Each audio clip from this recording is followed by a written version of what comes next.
জরায়ুতে কিন্তু আপনাদেরকে আমরা পৃথিবীতে আনছি। আমাদের যদি জরায়ুটা না থাকতো তাহলে আমরা পৃথিবীতে আসতে পারতাম না। এই জরায়ুকে কে ব্যবহার করতেছে? এই যে কিছু মানুষ ঘরে বউ রেখেও যাচ্ছে, আমাদের কাছে যাচ্ছে। কে যাচ্ছে? সুতরাং কিছু বলার আগে আপনার মা আছে, আপনার বউ আছে, কদিন পর আপনি সন্তান কন্যা সন্তানের বাবা হবেন। এই জন্য আমি সবশেষে আমার বোনদের পক্ষ থেকে, সারা বাংলাদেশের নারীদের পক্ষ থেকে, আমার একজন যৌনকর্মী, আমার একজন হিজড়াকে অসম্মান করা মানে কি? আমাকে অসম্মান করা, আপনার মাকে অসম্মান করা,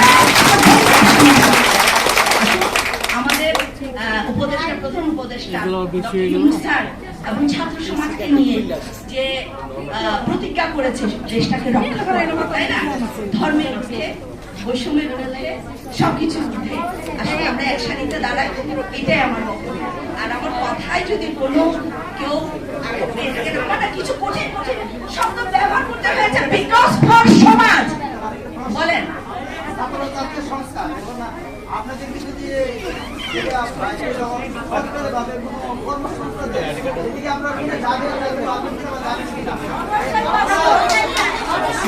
ভাই, ওই যে বললো না তিনটা টান বাজার দিলে কিন্তু উচ্ছেদ হয়ে গেছে। বানিয়া শান্তা বাগেরাতে বানিয়া শান্তা আমার বোনেরা না খেয়ে আছে, ওরা না খেয়ে আছে, ওদের খবর কিন্তু কেউ দিচ্ছে না।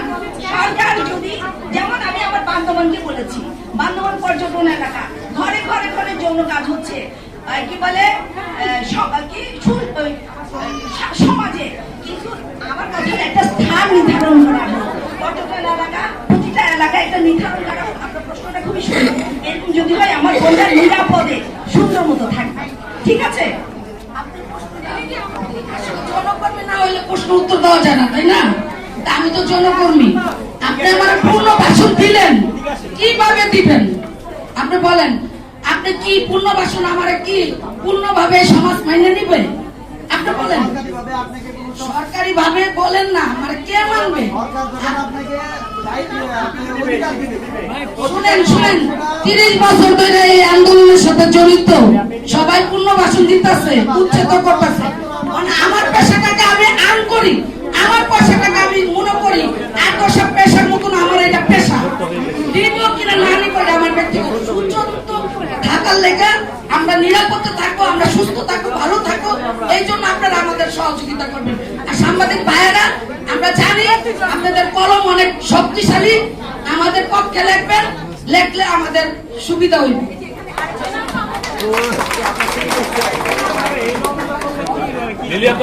আপনাকে আজকে সংবাদ কর্মী না, একজন স্টুডেন্ট হিসেবে এখন আমি আপনাকে আমি একটা প্রশ্নের জবাব দিতে এখানে এসেছি। আপনার প্রশ্নটা পরে করেন।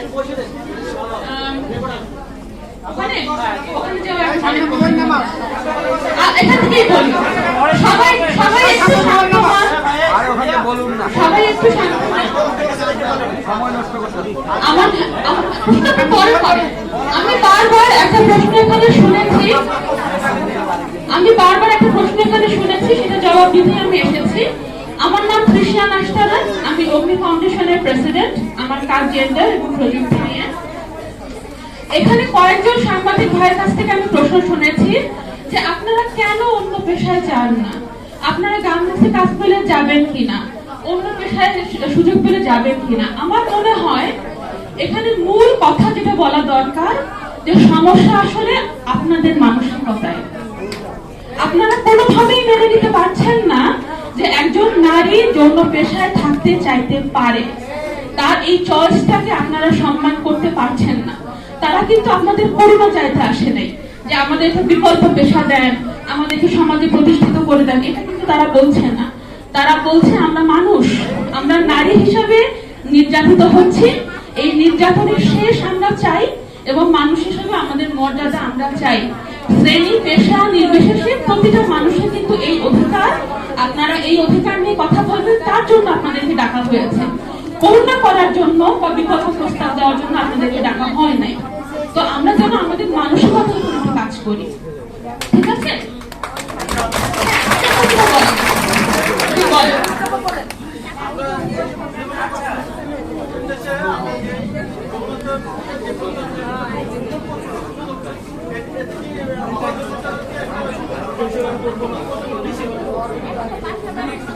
আমি বলবো যে সবকিছুর মধ্যে ধর্মকে হবে। ধর্ম যার যার, দেশটা সবার। যারা এখানে যৌনকর্মী আছেন তারাও কিন্তু নিজের পরিসরে নিজের মতো করে ধর্ম পালন করেন। সেই ধর্মটা কিন্তু তারা যৌন পেশার ব্যবহারের সময় কিন্তু ধর্মটাকে বিক্রি করেন না। কাজে আমরা এই প্রসঙ্গটা এখানে না আনি, মানুষকে তার ধর্মীয় স্বাধীনতাটুকু দেই। যদি আমরা বিশ্বাস করি যে কোন একজন সৃষ্টিকর্তা সবাইকে সৃষ্টি করেছেন, হিসাবটা তাকেই করতে দিন। আমরা এখানে বসে মানুষকে বিচার না করি। কাজে please keep religion out of the subject. নতুন প্রজন্মকে শিখান মানুষের মর্যাদা দিতে। আমি যদি নদীতে ডুবে যাই বা আমার সাথে সন্তান থাকে কিংবা আমার সাথে কিছু থাকে, আমি সেইটাকে বাঁচাবো নাকি আমি নিতে পারবো? নতুন প্রজন্মের কথা আমি পরে বলবো, আগে আমি বাঁচি। আমি যদি বেঁচে থাকি তাহলে আমি নতুন প্রজন্ম কি করবে, কতটুকু ভালো করতে পারবো সেটা আমরা দেখবো। নতুন প্রজন্মের কথা কইলা আমি নিজে মরে যাবো না তো। যেভাবে আমরা এখানে করুণা চাইতে আসিনি, দয়া চাইতে আসিনি, আমরা এই দেশের ভোটার, এই দেশের নাগরিক, এটা আমাদের জন্মভূমি, এটাই আমাদের মাতৃভূমি, এখানে আমাদের জন্ম হয়েছে। তা আমরা যখন ভোট দিই তখন সরকার বলে না যে যৌনকর্মীর ভোট আলাদা হবে, এরা যৌনকর্মী, এদের ভোট নেওয়া হবে। আমি যখন ভোট দিই এদেশের নাগরিক, তাহলে আমার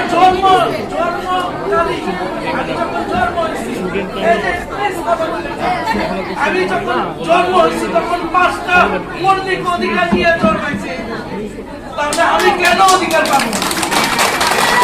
আপনারা বলছেন বিকল্প কাজের কথা, বিকল্প কাজ। হ্যাঁ, অনেক কর্মী আছে বিকল্প কাজ করতে পারে। যেই দেশের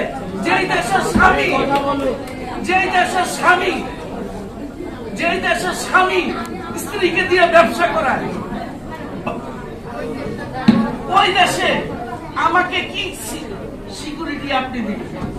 কতটুকু দিতে পারবেন? দুই হলো, আমাকে বিকল্প আয়ের জন্য আপনি কোথাও অফিস আদালতে দিবেন, কাজে দিবেন, আমার যৌনকর্মী বলবেন। বিয়ে করে স্বামী যদি ইয়ে করে বিক্রি করে দেয়, গ্রাম থেকে কাজের কথা করতে ওইটা আগে, গার্মেন্টসে চাকরি করে সেখানে নির্যাতিত হয়, বাসায় কাজ করে সেখানে নির্যাতিত হয়। ওই অমুকে শুনেন, মেয়েদের আগে দেখে তার দেহটা। যে কোনো পুরুষ এটা নাক টেনে বলতে পারবে না। আগে দেহটা চাই। দর্শকের দেখা যদি আপনার কাছে চাই, তাহলে আপনি কি দিবেন? আমাকে দিবেন না। কেন দিবেন?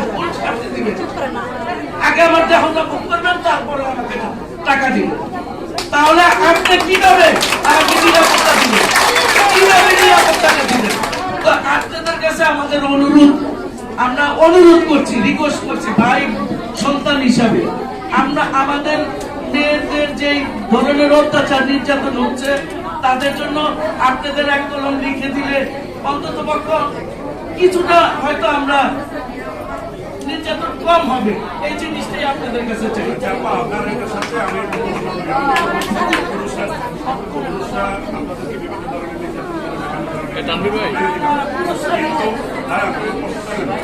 আপনাদের বিভিন্ন পাড়ায় বিভিন্ন জায়গায় একটা গ্রুপ আছে যারা বিভিন্ন জায়গা থেকে বিভিন্ন নির্দিষ্ট টাকার বিনিময়ে